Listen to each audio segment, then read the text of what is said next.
Hi hello welcome to post 360. నేను మీ మురళీ రాపల్లి. ఈరోజు ఉదయం లేవగానే అద్భుతమైన న్యూస్లు నాకు కనిపించాయి.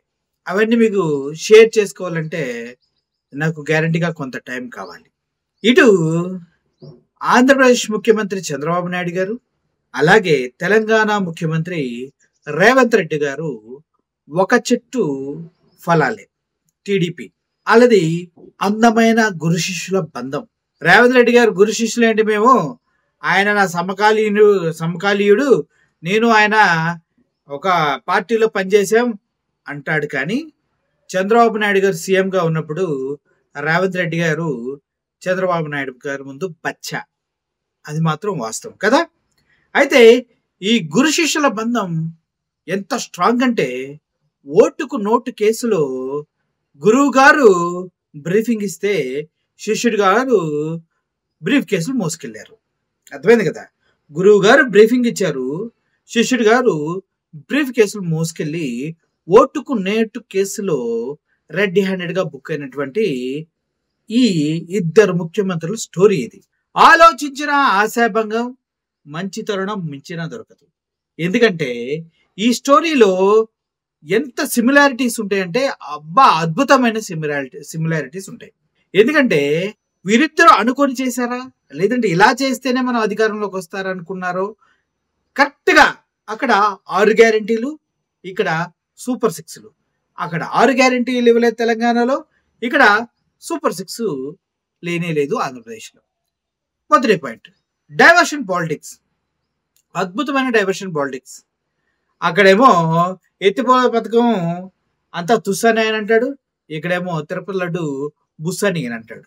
అక్కడేమో ఒక అమ్మాయిని తీసుకొచ్చి అమ్మాయిని హింసించారంటూ ముంబై హీరోయిన్ తీసుకొచ్చి చంద్రబాబు నాయుడు గారు డైవర్షన్ చేస్తాడు.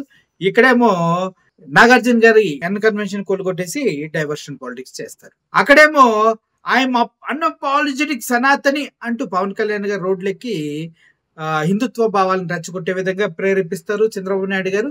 ఇక్కడేమో సమంత అనే ఒక కేసును తీసుకుని సురేఖతో మాట్లాడించి డైవర్షన్ పాలిటిక్స్ చేస్తూ ఉంటారు రేవంత్ రెడ్డి గారు. అసలు వీళ్ళిద్దరు అన్యోన్య బంధం ఎంత గొప్పదంటే మన ఊహలకు అందదు.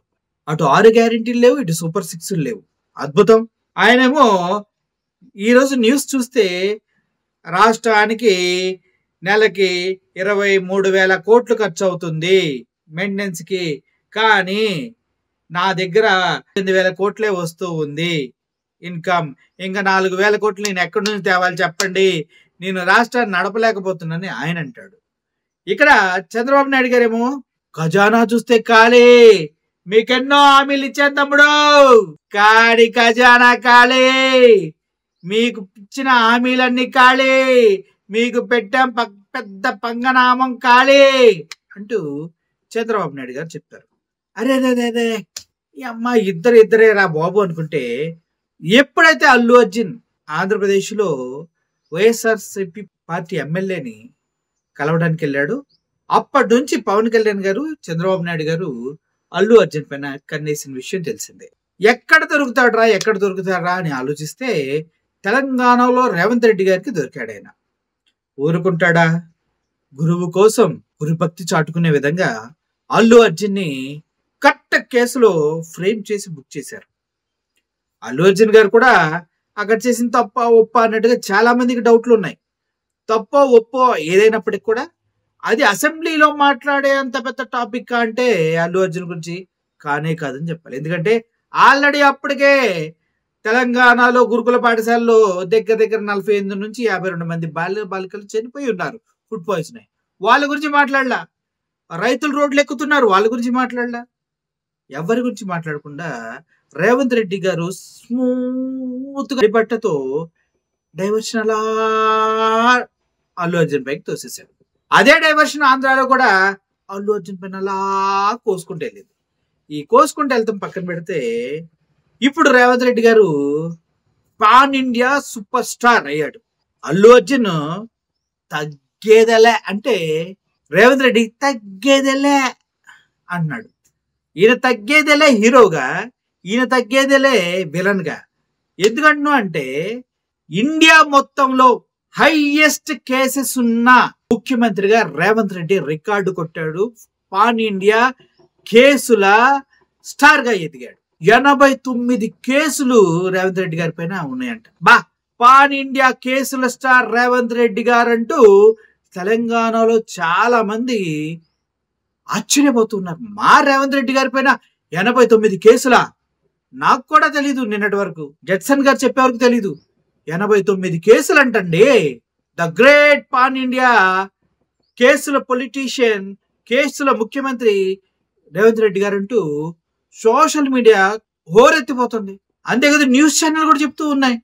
పాప మీ అమ్మాయి ఎవరో ఎంత బాగా చెప్తుందో ఆయనపై ఇన్ని కేసులు ఉన్నాయని. మరి ఇక్కడ కేసులుంటే మా ఆంధ్రప్రదేశ్లో ఏం తక్కువ? స్కిల్ డెవలప్మెంట్ కేస్ అబ్బబ్బబ్బబ్బా! ఇదైతే ఎవరైతే నిరుద్యోగులు ఉన్నారో వాళ్ళకి స్కిల్స్ డెవలప్మెంట్ చేసే విధంగా ట్రైనింగ్ ఇస్తామని చెప్పి దగ్గర 376 కోట్లు సూట్ కేసు కంపెనీలు, బినామీ కంపెనీలు పెట్టి నొక్కేసిన వైనం. అందుట్లో చంద్రబాబు గారు ప్రథమ నిందితుడిగా ఉన్నారు. ఆ కేసులో చంద్రబాబు నాయుడు గారు జైలుకి వెళ్ళారు. 58 రోజులు జైల్లో ఉన్నారు. ఇక్కడ రేవంత్ రెడ్డి గారు ఓటుకు నోటు కేసులో జైలుకి వెళ్ళారు. జైల్లో బాగానే సాపాడ్లియా. వచ్చేటప్పుడు మళ్ళీ కారు పైన ఎక్కి చెయ్యుక్కుంటూ వచ్చారు. అల్లు అర్జున్ అయితే ఒప్పకూడదు. ఈయన పాన్ ఇండియా కేసు వస్తారు కదా, ఈయన చెయ్యి ఒప్పొచ్చులా అందరికి. అక్కడేమో చంద్రబాబు నాయుడు గారు జైల్లోకి వెళ్ళగానే పవన్ కళ్యాణ్ గారు విశ్వతాండవం చేస్తూ ఉంటారు. రోడ్డు మీద పడి నేను వెళ్ళను, నేను ఇక్కడే పరుకుంటాను అంటూ ఉంటాడు. ఇది 2 రాష్ట్రాల్లో ఉన్నటువంటి సిమిలారిటీస్, ముఖ్యమంత్రి యొక్క క్యారెక్టరిస్టిక్స్. ఒక వ్యక్తి మనుషుల్ని మోసం చేస్తున్నాడంటే అట్లీస్ట్ లోపల కొంత బాధ ఉంటుంది. ఆ బాధ ఏమాత్రం ఇద్దరికి లేవు. అరే నేను ఇన్ని హామీలు ఇచ్చానే ప్రజలకి, అది నమ్మి నాకు ఓట్లేశారే, వచ్చి సంవత్సరం అవుతుంది 7 లక్షల కోట్లు అప్పు చేశారంట ఆయన చెప్తుంటే, జడ్సన్ బాబు చెప్తుంటే నాకు ఆశ్చర్యం వస్తుంది. 7 లక్షల కోట్ల తెలంగాణలో ఏమవుతున్నాయి స్వామి డబ్బులన్నీ? ఇప్పుడు మా ఆంధ్రప్రదేశ్లో 1,20 లక్షల కోట్లు అప్పు. ఎక్కడికి వెళ్తున్నాం మనం? ఎక్కడికి వెళ్తున్నాం? 120 లక్షల కోట్ల అప్పు. ఓవరాల్ గా ఆయన కేసుల్లో పాన్ ఇండియా క్రైమ్ ముఖ్యమంత్రి అయితే, మా చంద్రబాబు నాయుడు గారు ఆస్తుల్లో దేశంలోనే అగ్రగామి, సంపాదనలో 934 కోట్లతోటి దేశంలోనే అగ్రస్థానంలో నిలిచాడు.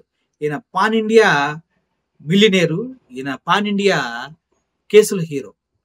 ఓవరాల్ గా అటు గురుశిష్యులు ఇద్దరు పాన్ ఇండియా రేంజ్ లో ఆంధ్రప్రదేశ్, తెలంగాణని అదనమాట విషయం పరిపాలిస్తూ ఉన్నారని నా ఉద్దేశం. ఓవరాల్ గా మీకు అర్థమైంది కదా స్టోరీ. రాబోయే రోజుల్లో మీ నిర్ణయాలు పాన్ ఇండియా కేసులు ఉన్నటువంటి రేవంత్ రెడ్డి గారికి మీ ఆదరణ చూపుతారా, లేదు ఇండియా రేంజ్ లో అధిక ధనవంతుడిగా పేరు తెచ్చుకున్న పాన్ ఇండియా ధనవంతుడు సీఎం చంద్రబాబు నాయుడు గారికి ఓటేస్తారు? అన్నిటికి మించి 2025లో జాబ్ క్యాలెండర్ ఇస్తాను, ఎప్పుడు ఏది ఏ టైంలో ఏ ఉద్యోగం ఏ నోటిఫికేషన్ ఎప్పుడు వేస్తాము, దానికి పరీక్షలు ఎప్పుడు పెడతాము, దానికి ఇంటర్వ్యూ ఎప్పుడు చేస్తాము, దానికి జాబ్ ఎప్పుడు ఇస్తాము అన్నది క్లారిటీగా డీటెయిల్డ్గా రాసిస్తా అన్నారు లోకేష్ బాబు గారు. మరి 2025 జనవరి వచ్చింది, 1వ తారీఖు వెళ్ళిపోయి 4 రోజులు అవుతుంది, అయినా కూడా జాబ్ క్యాలెండర్ వేయలేదేంటబ్బా అంటే, అరే ముందు చంద్రబాబు నాయుడు గారు సంతకం పెట్టిన డిఎస్సికే దిక్కులేదు, మెగా డిఎస్సికి ఇప్పుడు మళ్ళీ కొత్తగా జాబ్లు ఎక్కడి నుంచి చేస్తావన్నా అంటూ నా ఫ్రెండ్ ఒకడు అంటున్నాడు. అరే మొన్నటికి మొన్న డిఎస్సి మెగా డిఎస్సిని ఊపారా, దానికే దిక్కు లేదు, మళ్ళీ కొత్త జాబ్లు ఎక్కడిస్తారా నువ్వు ఒకటివి అని ఎద్దేవే చేశాడు. ఏమంటారు? మా ఓటు చెప్పింది కరెక్టా? నా ఆశ కరెక్టా? అత్యధిక కేసులున్న రేవంత్ రెడ్డి గారు కరెక్టా? దేశంలోనే అత్యంత ధనవంతుడైన ఆంధ్రప్రదేశ్ సీఎం కరెక్టా? ఈరోజు మరి సందిగ్ధావస్థలో నన్ను వదిలేశారబ్బా. దీనికి ఆన్సర్ అయితే మీరే చెప్పాలి. సో నేను ఇంతకు మించి చేస్తే పీక్కొని చచ్చే వాళ్ళు చాలా మంది ఉన్నారు. ఒక్కొక్క వీడియోలో డోస్ అలా అలా పెంచుకుంటారు. Thank you for watching this video. I'm Murali signing off. Thank you so much.